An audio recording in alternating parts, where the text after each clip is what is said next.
Introducing the Current Affairs Workbook. It is an activity-driven learning comprising summaries, quick facts, MCQs, true-false statements, mains practice questions, and ethics case studies, consolidated into a comprehensive workbook.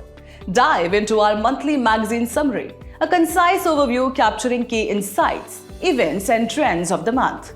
Unlock the power of our Quick Facts block, your rapid reference toolkit with essential facts, figures, and critical statistics. Experience our dynamic activities like MCQs and true-false statements to subjective questions and ethics case studies that refine your analytical thinking and articulation skills. Track your progress with our dedicated self-evaluation page, your personal growth monitoring and improvement tool.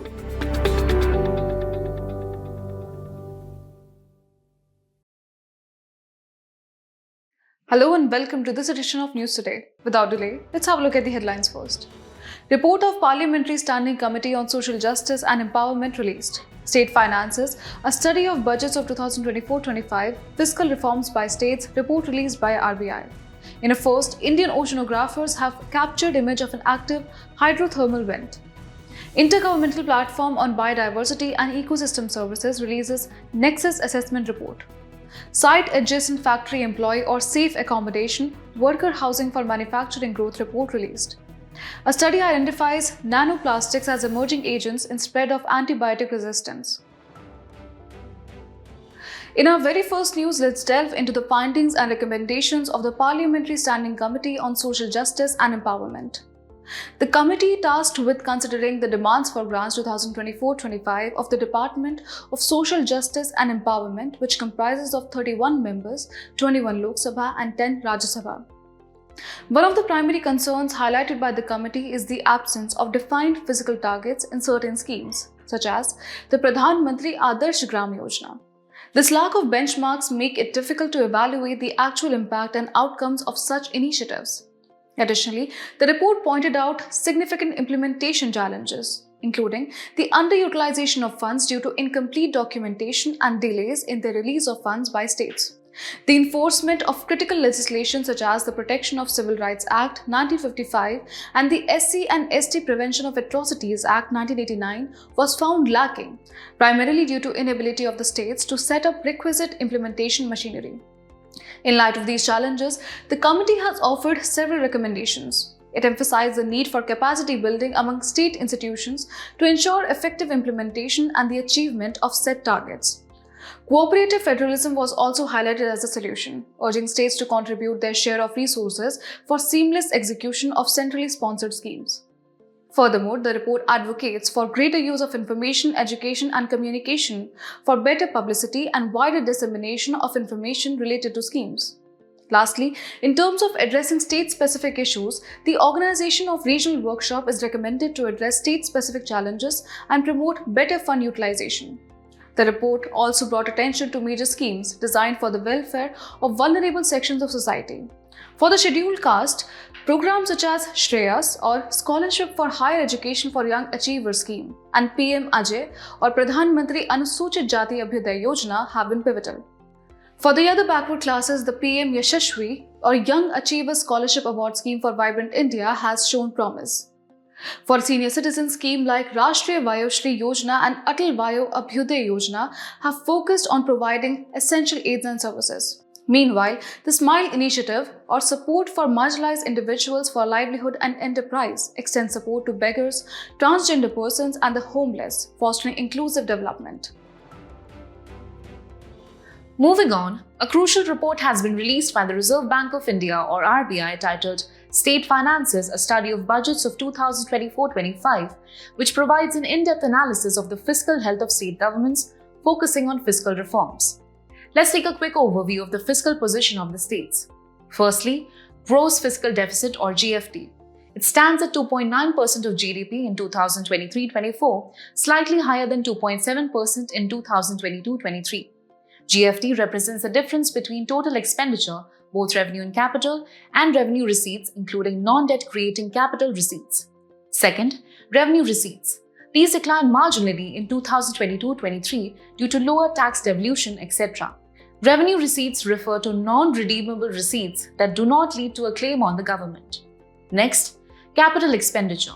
On a positive note, capital expenditure has improved, with the capital outlay increasing to 2.6% of GDP in 2023-24 compared to 2.2% in 2022-23. This expenditure contributes to creating physical or financial assets.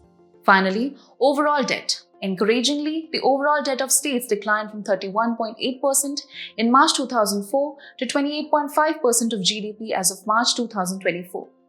However, the Fiscal Responsibility and Budget Management or FRBM Review Committee 2017 recommends reducing it further to 20% of GDP.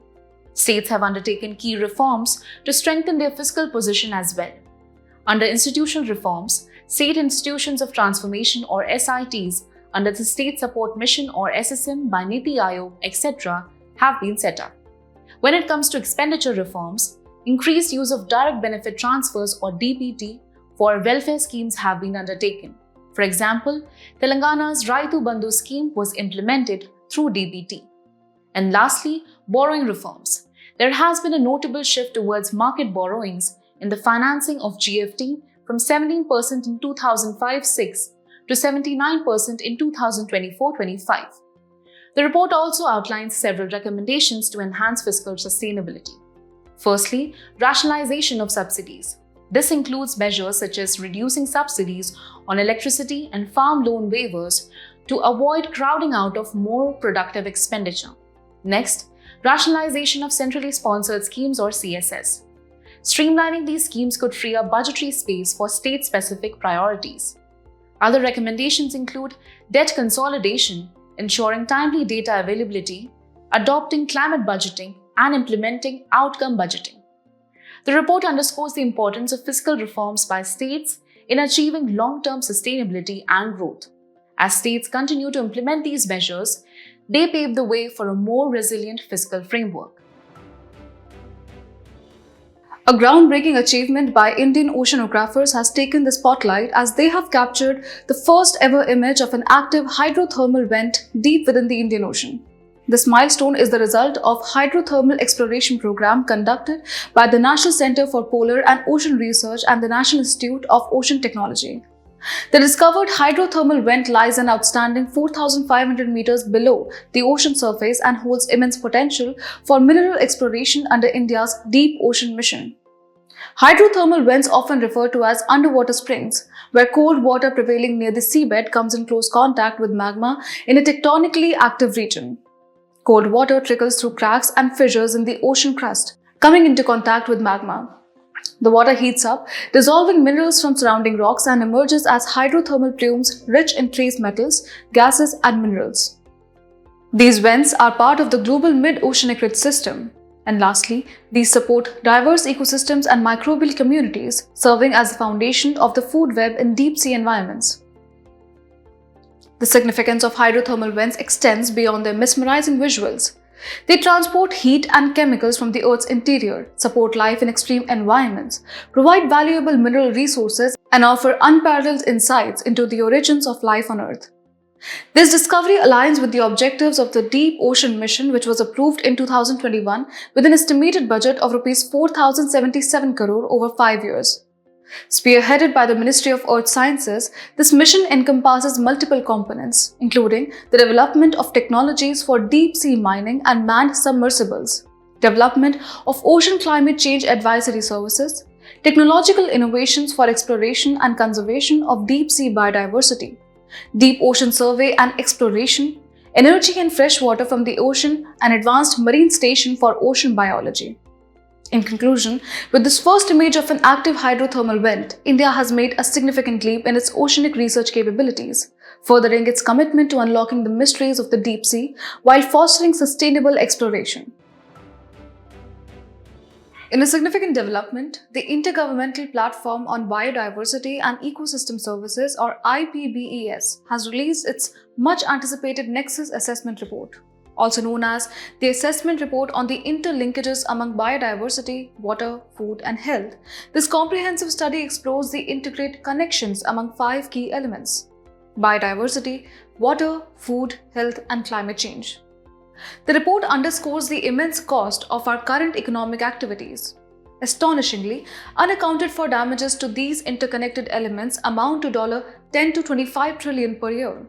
Existence of such unaccounted for cost alongside direct public subsidies enhances private financial incentives to invest in nature-damaging economic activities. The findings also reveal alarming trends in biodiversity loss. Over the past 30 to 50 years, biodiversity has declined at a rate of 2 to 6% per decade, impairing ecosystems' ability to sequester carbon and exacerbating climate change. In the last 50 years, global trends in indirect socio-economic drivers of biodiversity loss, such as increasing waste, overconsumption, and population growth, intensify the direct drivers like land and sea use change, pollution, invasive alien species, etc. Additionally, unsustainable practices such as freshwater over-extraction, wetland degradation, and deforestation have reduced water quality and compromised resilience against climate change. The report also highlights that an estimated 50% of emerging infectious diseases are driven by the complex interplay of ecosystem, animal, and human health, highlighting the urgent need for integrated solutions. Now, looking ahead, the report advocates several synergistic approaches. These include restoring carbon-rich ecosystems such as forests and mangroves, managing biodiversity to reduce risk of diseases spreading from animals to humans. Other recommended strategies involve reliance on urban nature-based solutions, leveraging indigenous knowledge, adopting sustainable agricultural practices, and implementing the One Health approach, which integrates the health of people, animals, and ecosystems. Moving ahead, let us also understand what is Intergovernmental Platform on Biodiversity and Ecosystem Services, or IPBES. It was established in 2012 to strengthen the science policy interface for biodiversity and ecosystem services for conservation and sustainable use of biodiversity, human well-being, and sustainable development. It is an independent intergovernmental body with 150 member governments, including India as a founding member. This continues to shape global strategies for sustainable development. Notably, it is not a UN body, but UN Environment Programme provides secretariat services to IPBES. While the challenges are immense, the IPBES Nexus Assessment Report offers a roadmap to harmonize human activity with the natural world, ensuring a healthier planet for future generations. Moving ahead, we bring to you an insightful report released by Niti Aayog titled Site Adjacent Factory Employee or SAFE Accommodation, Worker Housing for Manufacturing Growth. It explores the role of secure and affordable accommodations for industrial workers in boosting India's manufacturing sector. Interestingly, in the Union Budget for 2024-25, the importance of executing this initiative under a public-private partnership or PPP model with viability gap funding or VGF has been emphasized. So what exactly is SAFE or SAFE? It refers to rented long-term dormitory-style accommodations designed exclusively for industrial workers. These accommodations are strategically located near workplaces and include essential amenities like water, electricity, etc. However, they exclude family housing and cannot be transferred or sold to workers or employers. But why is SAFE so crucial? Firstly, it reduces commute time for workers, thereby enhancing overall productivity and retention, leading to lower attrition rates. Secondly, it plays a significant role in attracting global investments, as worker welfare and operational efficiency are key considerations for making investment decisions by global investors. Lastly, it aims to boost gender inclusivity by encouraging greater female labor force participation, which is currently half of countries like China.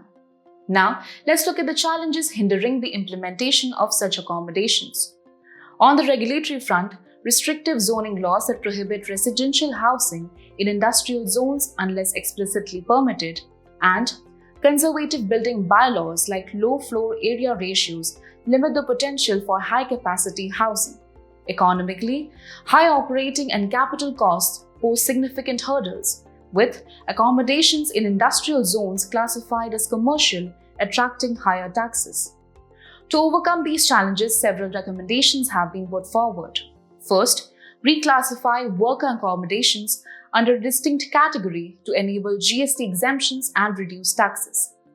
Streamline environmental clearances and introduce flexible zoning laws to allow mixed-use developments. Third, ensure financial viability by providing 30 to 40% of project costs, excluding land, through viability gap funding or VGF, and adopting a transparent bidding process. Finally, the report draws attention to global best practices. In China, cheap housing for workers has significantly increased their real wages. Singapore has implemented a separate act for migrant housing with differential building regulations for workers' dormitories. Vietnam has approved a plan to construct housing units for workers in industrial parks. To sum up, the SAFE initiative represents a transformative step towards ensuring worker welfare and enhancing manufacturing growth in India. By addressing regulatory and economic challenges and drawing inspiration from global models, this initiative has the potential to redefine industrial worker housing. Ahead, we delve into a groundbreaking study that highlights a pressing environmental and health concern. Nanoplastics derived from single-use plastic bottles have been identified as emerging agents in the spread of antibiotic resistance. These findings underline a critical intersection between environmental pollution and public health. Let's look at the key findings of the study. Nanoplastics in microorganisms coexist in various environments, including the human gut. Polyethylene terephthalate bottle-derived nanoplastics, or PBNPs, have been shown to facilitate cross-species gene transfer. Specifically, they enable the transfer of genetic material from E. coli to Lactobacillus acidophilus, a significant beneficial bacteria found in the human gut microbiota, through a process called horizontal gene transfer, or HGT. For context, HGT refers to the movement of genetic information or material between organisms, except for those from parent to offspring. The study identifies two primary mechanisms through which PBNPs facilitate the transfer of antibiotic resistance, or AR genes. Firstly, direct transformation pathway. Here, PBNPs act as physical carriers, transporting antibiotic resistance plasmids across bacterial membranes. Secondly, outer membrane vesicle, or OMV, induced transfer pathway. In this pathway, PBNPs induce oxidative stress and damage bacterial surfaces, leading to increased OMV secretion, which in turn facilitates gene transfer. Now, let's take a closer look at nanoplastics. These are solid particles made of synthetic or heavily modified natural polymers ranging in sizes from 1 nanometer to 1000 nanometers. They originate from primary sources such as cosmetics, paints, drugs, and electronics, as well as secondary sources like the breakdown and fragmentation of microplastics. Their impact is profound. Nanoplastics can penetrate cells and tissues in living organisms. They have been found in human blood, liver and lung cells, and even in reproductive tissues. This study serves as a stark reminder of the interconnectedness of environmental pollution and human health. The role of nanoplastics in spreading antibiotic resistance underscores the urgency of addressing plastic pollution. As we conclude today's main news, let's have a look at some quick updates. Recently, Union government re-imposed protected area regime in 3 northeastern states, Manipur, Mizoram and Nagaland. It was scrapped in 2011 to boost tourism in the states. Protected area regime covers all areas falling between the inner line and the international border of the state. Recently, Nepal and China launched the Pheva Dialogue series. It derives its name from the famous Pheva Lake there. Also, it is one of the largest lakes of Nepal, situated in Pokhara Valley. Medical device sector is recognized as a sunrise sector in India. MedTech, or medical technology, is a segment of healthcare systems that focuses on designing and manufacturing a wide range of medical products or devices for diagnosis, prevention, treatment, etc. Department of Financial Services under Ministry of Finance have circulated the draft banning of unregulated lending activities bill for public consultation. It was drafted in accordance with the RBI's Working Group on Digital Lending report. A recent study shows climate change is altering the tree-lined landscape of the central Himalayas.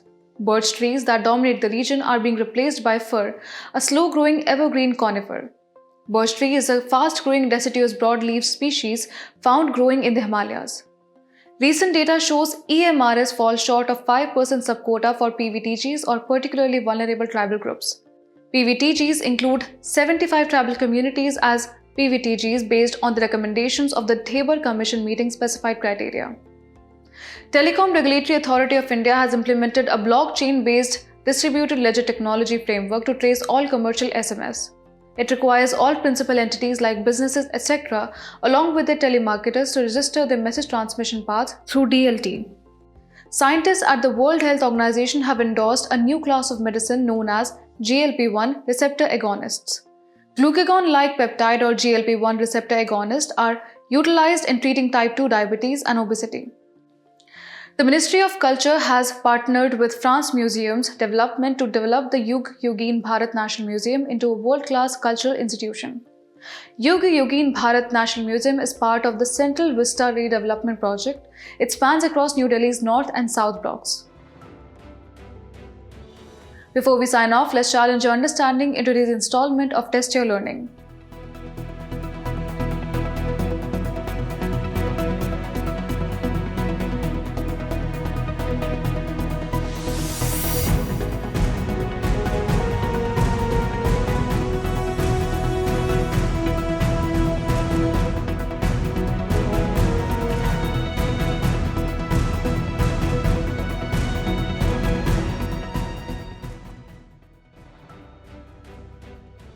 Thank you for joining us. We hope you found this episode of News Today engaging. For solutions to the quiz and to access the PDF version of News Today, please visit the provided links in the description below.